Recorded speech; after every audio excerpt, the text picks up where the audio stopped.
Good evening, Malaysia and followers from around the world. Our guests tonight are none other than Mr. Philip Goringai, an experienced journalist and of course, lawyer, columnist and writer, Ivan Grivel. Welcome back again. Now, hi guys. Since our discussion 1 month ago, much has been happening, right? Okay, there's been so much development. First, we're talking of UMNO ending relationships with Bersatu, and that there were a lot of hoo-ha at the recent UMNO annual general meeting. And then we have leaders like Kuli, who holds no post, asking his fellow UMNO leaders to quit from their posts. Okay, but we know that all the UMNO leaders have not quit, and that includes those who are holding GRC posts, not even ministers. Okay, and there's this feeling and perception that they're not listening to the president. There's some kind of a mutiny. Can we have your inputs on this, gentlemen? Philip? You want to go first? Philip, you can go ahead. I realize I always start. Okay, Chunwai, the game is quite simple for me. The game is the president of UMNO versus the Prime Minister of Malaysia from Bersatu. Okay. So, okay, what can the UMNO president do? He only has the Watika, which he can sign, and then you can be a candidate or not. Okay, but whereas if you're the Prime Minister, you have carrot and stick. You are the Prime Minister. So at the moment when you look at it, it looks like the Prime Minister is winning. Plus, the problem with UMNO also is that their president is he has a court case. So even UMNO leaders are also wondering whether he makes decision based on his court case or based on the party. So I think that's the problem. They have a quite a weak and tainted, allegedly tainted party president. Okay. Well, yeah. So it's been an interesting couple of weeks for anyone who follows Malaysian politics, and politics is our #1 pastime anyway. So everyone has an opinion. Yeah. I think Philip is right. You have an UMNO president who does not have the office of the PM to back him up. The first time in history. So it is generally a weak UMNO president. Secondly, I agree with Philip. The PM will win because the PM will always win because he's got the trappings of power. He's got the carrot. He's got the stick. He's got the ability to give them things that the UMNO president will never be able to give them. Yeah. So I think what is going on in UMNO at the moment is a real test for the soul, sincerity, and loyalty of these leaders. Yeah. I think the concept of political loyalty has been very much alien to Barisan Nasional after its loss. I remember in 2015, 2016, when I was active in Barisan politics, I would always say the true test for us is not being in power, but being out of power. Yeah. And how many will actually stick with the party and with the coalition. And it's true, just within months, Gerakan was the first to walk out. GPS was formed. Barisan disintegrated in Sabah. The entire UMNO Sabah jumped to Bersatu. Yeah. So with all this as a backdrop, I think it is a good test for UMNO. And it's a good test for the leaders of UMNO to show whether they are committed to UMNO or they are committed to the pursuit of power. You can see a couple of things which was very clear after the rhetorics at the UMNO general meeting. So there were a lot of theatric and very strong messages, big statements made on stage.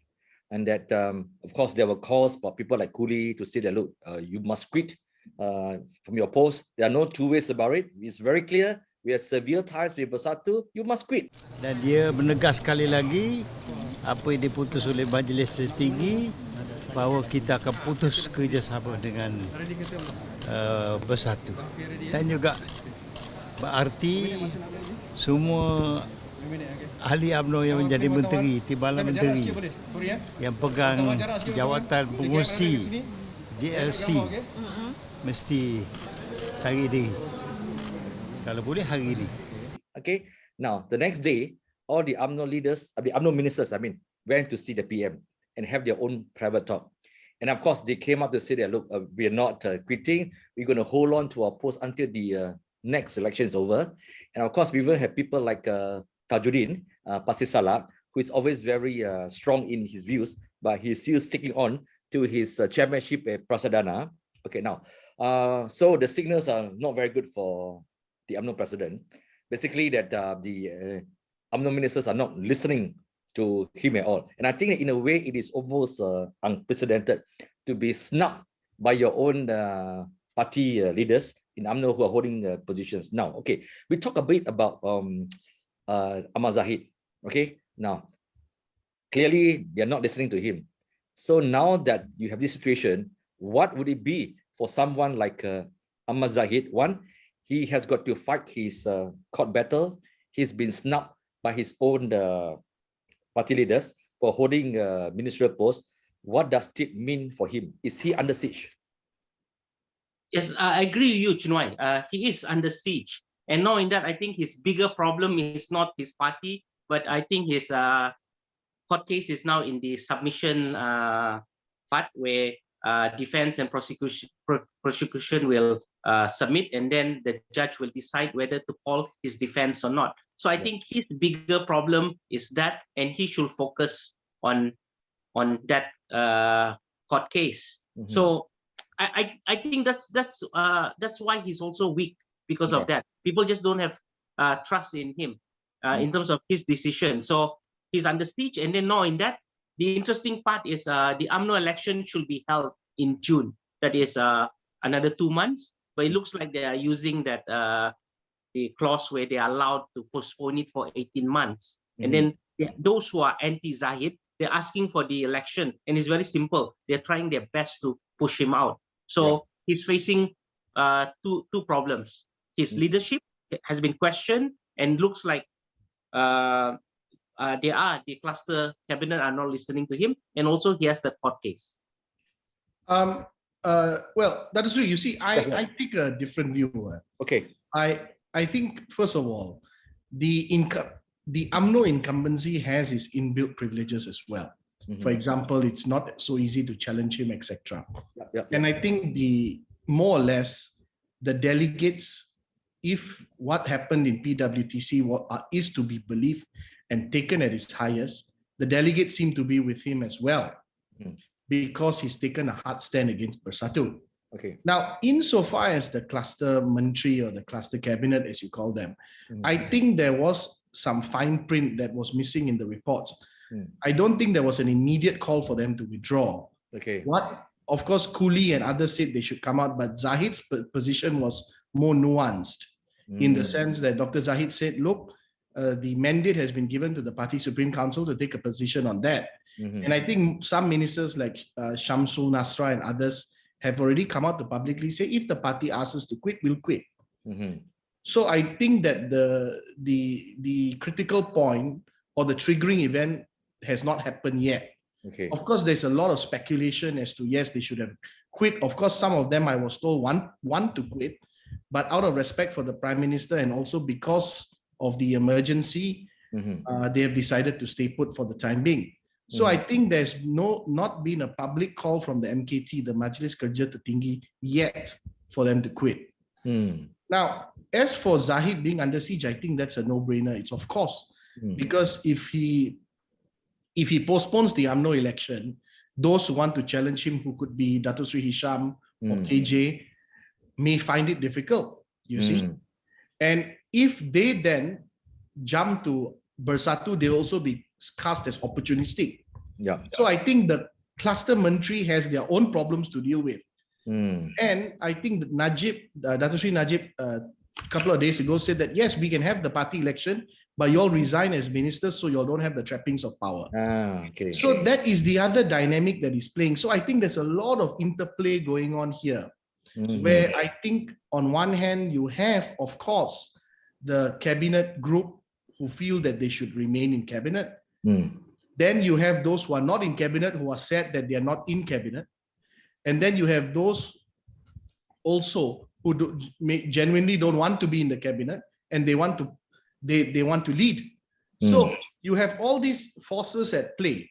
So I think for the president it's very difficult, because he has to balance all these competing interests and fight his own case at the same time. He is in a very difficult position. But I think in the end of the day, the final decision is whether they are prepared and ready for an election and when will the election be called.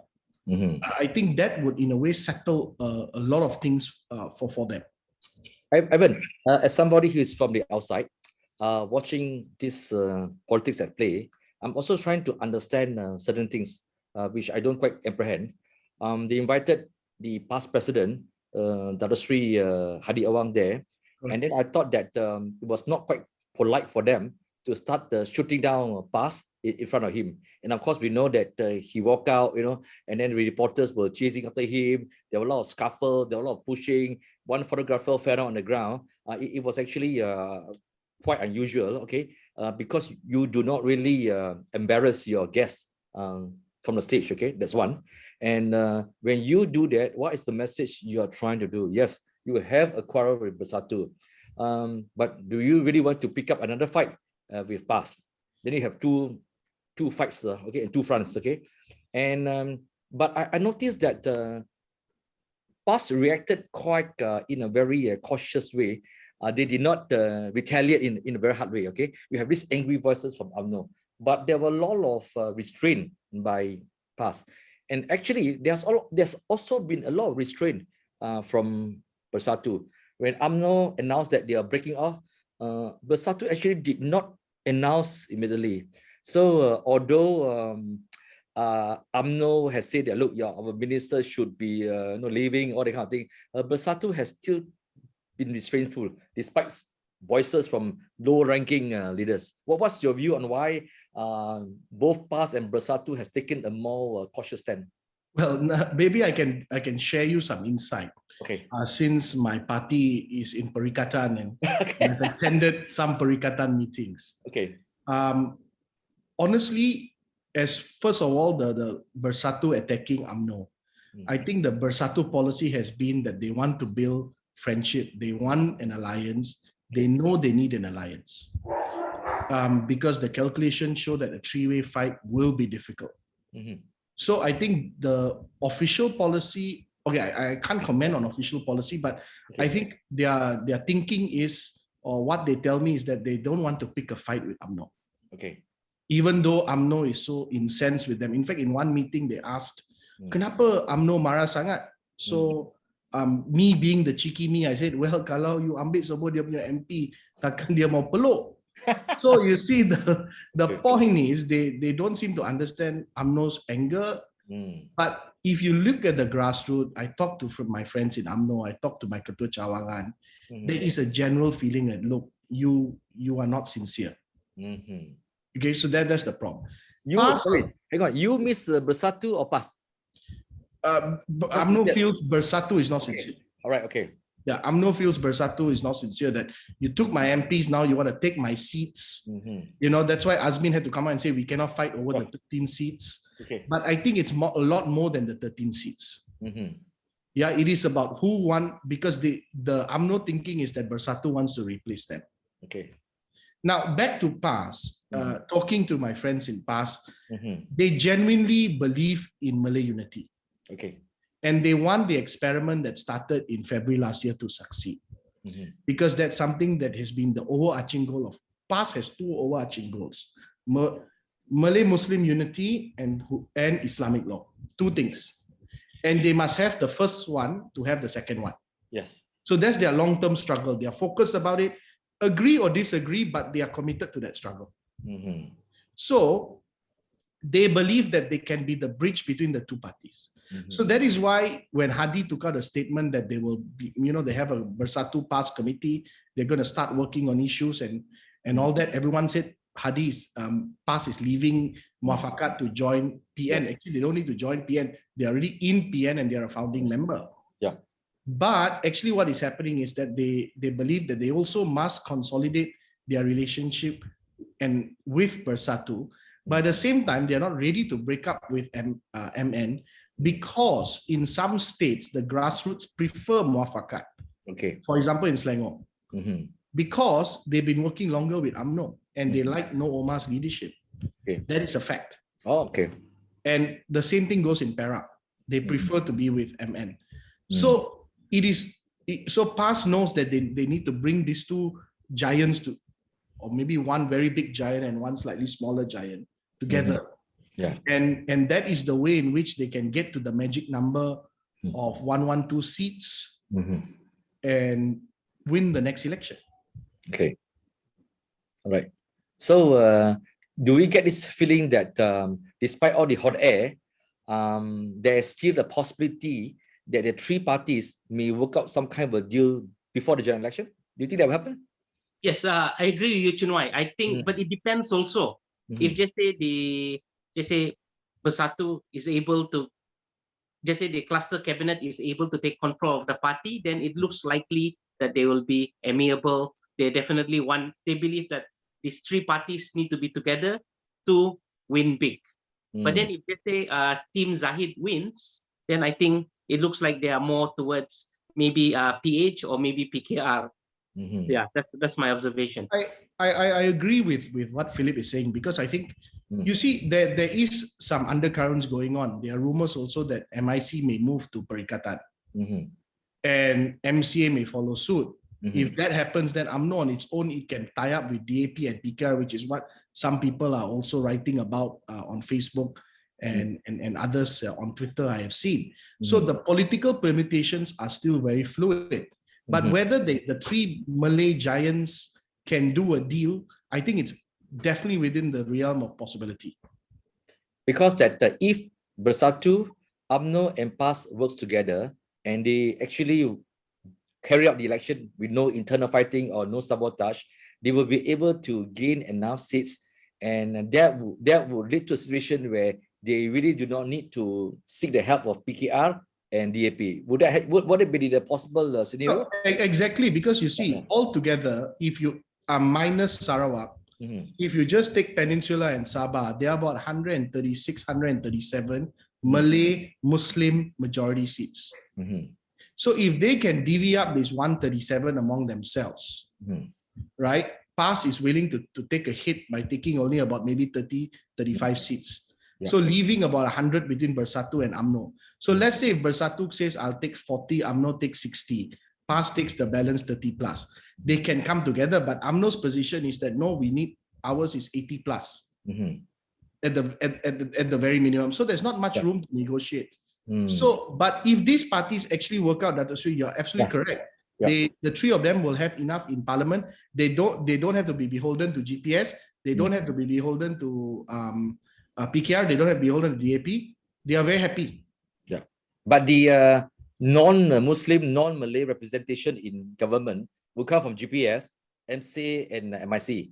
Because I think that in any government, although that the three Muslim and three Malay parties would even to come together, I mean, no government in Malaysia can be legitimate without the representation from the non-Muslims. Of course, of course, definitely. But I just want to say that Bersatu is also toying with the idea of direct candidates for certain seats who may not necessarily be Malay and Muslim. Correct, yeah. Okay, now, a month ago, the three of us were sitting here talking about a possible general election, and I stuck my neck out and said it could be in August. Okay, I think Philip, did you say it was August? I said we do not know actually. I said September. Okay, but I'm wrong. 1 month later, what's the scenario now? What's the guess? They are saying it's April or May next year because you are not getting to the vaccination threshold for herd immunity. Yeah, Philip, what have you heard? Okay, my prediction will be two. Either in August, UMNO quits, and then it forces emergency rule is lifted, then it forces an election. The other one is full term. Okay, now there's a lot of talk going around in Putrajaya and in Kuala Lumpur that there's no necessity for the Prime Minister to call for election after the emergency is lifted in August, because he has got the numbers. And not only has he got his numbers of supporters in Dior Rakyat would actually be increasing. Names have been bandied around. I mean, even before our talk today, over lunch, I heard names been mentioned, okay, of, this guy is going to defect, this guy is going to quit. So the names keep on cropping up, different names, okay? So it means that he may just have the numbers and say that, look, I don't need an election. What have you guys heard? Okay, interesting you mentioned that, Chunwai, but I think the key player is still UMNO. No, okay. And then earlier you were saying, which I wanted to add, why Bersatu is not that angry with UMNO. It's because they have 38 MPs. Even if you half it, it's 19 MPs. Even if you half 19, you take around, just say 9 or 8, yeah, around 9 or around 9. So once you take out the 9 MPs, even if you get another 9 from the other side, it looks like it's still shaky. Okay. So I think the key is still UMNO, I think. Whatever it is, either 38 leaves or even half or even quarter, it's trouble for this government, although they can get more MPs. And then what I understand also, it's not that easy to convince MPs to jump nowadays. Okay. It's not that easy.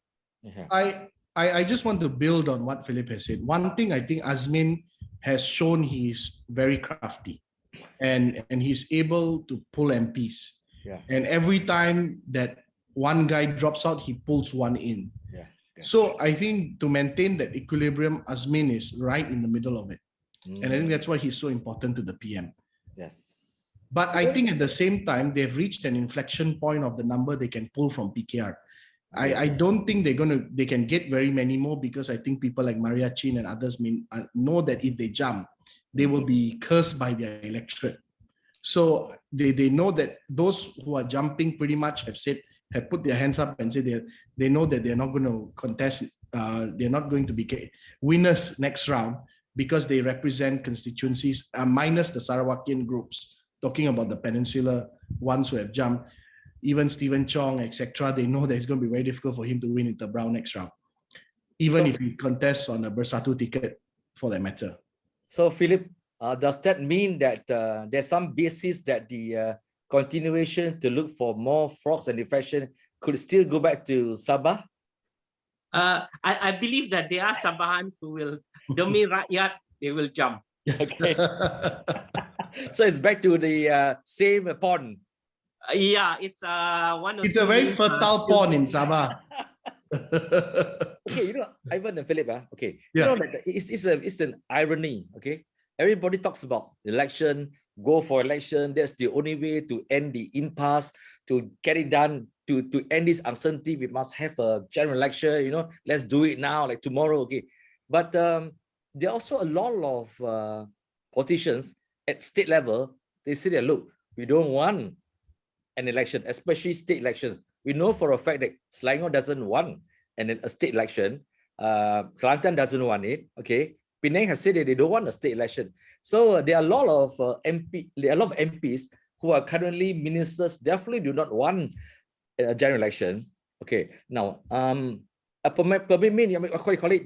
even sure whether the prime minister would want a general election given the uncertainty. So is it correct to say that despite all the hot air of an election, many MPs in state assemblymen actually do not want a general election at different levels? I think those that are formed, the 3 state governments you mentioned, Dato Sri, are very secure, stable state governments with very good majorities. Penang, they are in good shape. Selangor, they are in good shape. Kelantan, they are in good shape. So these are governments that are strong and secure. Then you have government like Johor, 1-seat majority. So of course they know that it's difficult for them. But I think the general feeling is that if they can stay in power, they can work out a deal, they would want that, because there is a risk of election. And I think I said it in our session about a month ago.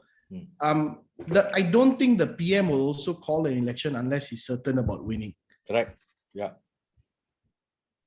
Philip? Yeah, I agree with you. The only thing is, I think Sarawak really wants an election, and it's due in June. And I think GPS wants to cement their strength. And I think they felt that election should have been held maybe 3 or 4 months ago. That they wanted to strike when the iron is hot, but at the moment, no. Yeah. But with the emergency, the clock, while the clock is not stopped, even if the term expires, then the emergency is lifted. Automatically, they have to go for election within 60 days, because the term expires during emergency. Yeah, I think it's a very unusual case for Sarawak, because that they have until August, right, to have the state elections, and that they started off with very low rates of COVID-19 cases, but now the numbers have actually increased. Yes. And that their options for dates have actually gets tighter and tighter. So they have put themselves in a very unusual situation.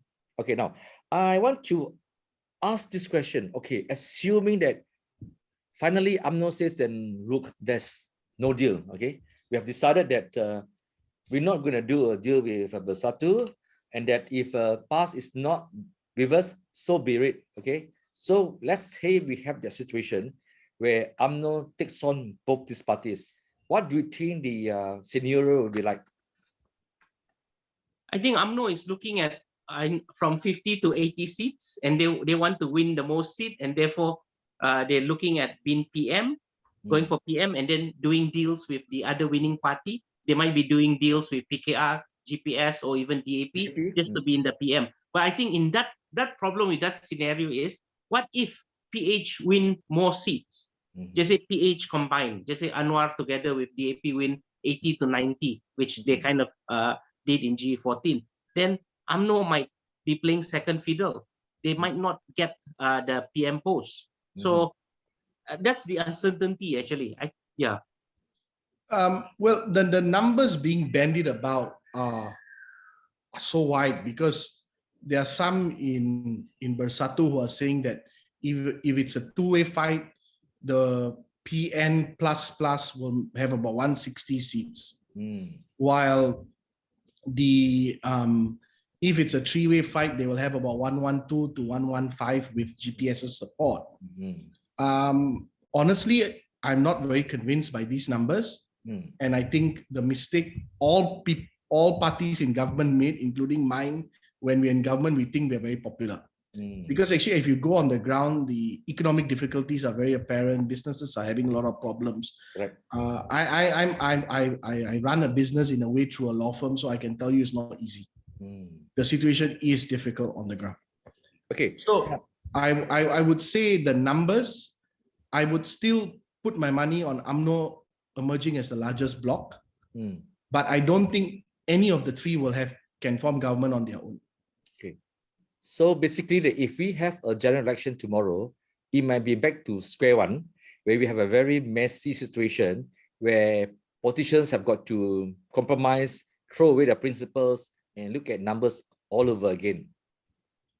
Yeah, correct. And I think there will be another loveless marriage between UMNO and Bersatu. Yeah.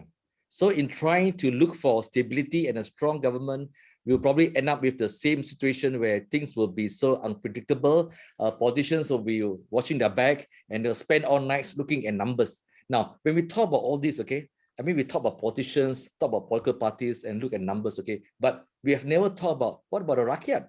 What do they feel about all this? Okay, these charades, all these shenanigans that's going around. People are really tired, as you said. Okay, as Ivanpal, you say that look, business are bad. A lot of people in the middle 40 are suddenly sliding down to B40. We hear stories of people trying hard to make a living. They're not interested in politics anymore, but they may be put in a situation where they have got to decide the fate of this country and decide the fate of who's in government. What are people talking about? Do they want election at all? I think, ChunWai, number one is they want the economy to recover. But for them, for some, it comes with political stability. We need political stability for the investors to come, things to happen, and even for businesses to be confident in that government. So yes, that's one side of those who wants an election. But there are those also, for them is, like you say, it doesn't solve anything. They're actually fed up. So probably the voter turnout will be very low. Plus, it will be COVID. So yeah, that's True. the school of thought. I agree. In fact, the Undi Rosak movement will blossom once again. Okay. And generally, I think if you ask the urban voter feels, what's the use? I give you my vote, I work so hard, become your pachaba, and put you there, and then all for you to jump. That if you go to Xavier, the way in which people criticize him, because a month before he said, I can never be bought, I can never do. Then 1 month later, boop, he jumped. And then suddenly 1 month ago, he was not worried about stability. Now he's worried about stability. So you have people who are unprincipled as this. is quite sickening. Okay. Then, as Philip said, COVID together with people being dejected, I think the urban turnout will generally be very low.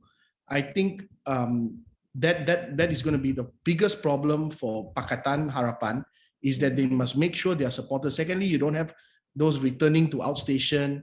You don't have those who are coming back from overseas. So that's why, of course, in a way, it'll be good for the government to call for election before the borders and all these things open up. And then, unlike last round, like from Singapore, buses and buses were coming in.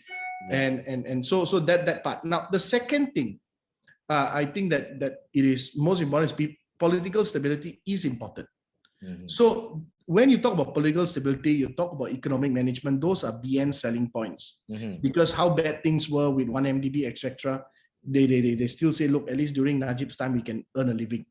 That's the very rudimentary, very raw emotion on the ground. Yes. Which Najib is riding that wave very well. So it is all about how they market themselves and how they project themselves. As for the rural areas, I think that's where the real fight is.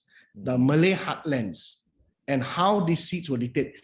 Bersatu managed to make a chink in the armor of UMNO in the last election. The question now is, if UMNO can properly unite, there's no sabotage like there was in the last round. It's possible UMNO can withstand the combined onslaught of PAS and Bersatu. But it is very unlikely they can unite in time. So we have reached a situation where every time that we meet once every month, okay, we have been meeting every month. We have noticed that the situation on the ground is so fluid. Things keep on changing. Thank you, Ivan. Thank you, Philip, for joining us tonight. Let's meet again next month to see how the changes in politics have happened in Malaysia. Good night. Thank you very much. And please like, share, and follow Philip Godingai, Ivanpal, and RealChunWai. Thank you. Okay. Good night. Good night. Good night.